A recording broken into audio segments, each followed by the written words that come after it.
In today's video, you'll be learning how to create a cinematic title animation inside After Effects. The assets I use in this project are from Envato and some are from free sites, and I believe you'll be able to find these assets for free from this website. So without further ado, let's get started. Alright, let's create a new composition. I'll rename this main comp and I'm gonna hit OK. And let's go and create a text. I'll just type in boxing, and by the way, I'm using these bangers, and you can hit S and scale it up and reframe this wherever you want, and we're gonna texture this text. Okay, so I have the texture, this is the texture, and what I'm gonna do is I'm going to track matte this text to the texture. Nothing happens, so you're gonna click on this alpha matte and switch it to Luma matte, and then just click on this invert the matte, so you have the textures on. And I'm also going to drop the background texture at the bottom of the text. Okay, so once you have that, select all of this, right click and pre-compose it. I'm gonna rename this text underscore 1, move all attributes. I'm gonna hit OK.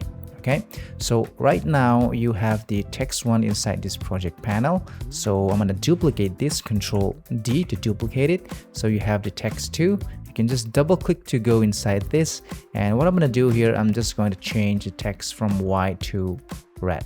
Okay, so that's done. Just go back to the main composition to drag and drop this text 2 inside the comp. I'm also going to drag in the brush texture, and I'm going to select the rectangle tool, selecting on that layer image. You can just select this part of the image, and what I'm going to do is I'm going to hit M to reveal the keyframes for the mask. So you can see, you can just solo this layer by clicking on this and turn off the background so that you can see what you're doing. And I'm going to set a keyframe for the mask path here, and I'm going to move this keyframe forward a few frames somewhere around here. I'm going to drag these 2 points and move it this way so that nothing is here and it comes up like that. Selecting on the layer, hold on Control on the keyboard, click on this pen behind tool that brings up to the center. So hit S and scale it up to fit the composition size, and hit R to bring up the rotation. You can just rotate it. You can just unsolo this layer, and all you have is this one. Now that you have that, you're going to mask this out. Okay, so I'm going to bring this just below the text 1, track matte the text 1 to that texture, and if you turn this text 2 off and turn off the background, you can see that we want the middle part to be masked out. Okay, so we're going to click on this invert, and the middle part has been masked out like this. So I'm going to duplicate this texture, Control D, and move it just above the text number 2, and you can just turn on the visibility on for the text 2, and we're going to do the same. So track matte it to the texture and invert it. So we're having the same exact thing, but we want some bleeding white lines out here, which can be easily done by clicking on the first texture and hit S on the keyboard, and I'm going to uncheck this constraint proportion. We want to scale the y-axis. So this is the x and this is the y. So we're gonna scale down the y-axis a little bit so the white part of the text appears here. I'm going to add a roughen edges here, roughen edges, apply it. There you have it. Just change this edge type to rusty. Okay, and what I'm also going to do is go back to the project panel, and I'm going to drag in the texture, the background texture below all the layers, and I'm going to scale it down a touch. And now it's time to create some animation of the camera. Make all the layers 3D. Just going to add camera 35mm, hit OK, and what I'm going to do is dolly in the camera. So hit P, Shift and A on the keyboard, select a set a keyframe here, go a few frames, and hit C to toggle between different modes of the camera. So I'm going to use this dolly in, and I'm going to dolly in a little bit here. So I just need a subtle movement, right? So I'm just going to move these keyframes away. If you find this video helpful so far, be sure to hit the subscribe button. And if you want to master After Effects and land high-paying clients, sign up for my new After Effects course. I'll be releasing it very soon. And what I'm also going to do is hit P on the keyboard, selecting on the background. Just can rename these to background and move it away towards further away, and I'm gonna scale it up again so that you have some parallaxing effect here. Okay, I mean, we're gonna add the main title now. Just create a title, real boxing, and you can just scale it down and add a stroke of white. I think I will just bring it up to 1 and change the font to Stone's Crush. Okay, this is the one. I think I'm not going to use this stroke because it doesn't look nice, so I'm gonna uncheck this, and you can just center it to the comp here and make this a 3D layer. And I think I'm gonna hit P and move it backwards so that this is at the back side. Okay, so you have some parallax in here. All right, so I'll just also import one more thing, which is the boxing golfs, which is this. I'm gonna scale it down and make it a 3D.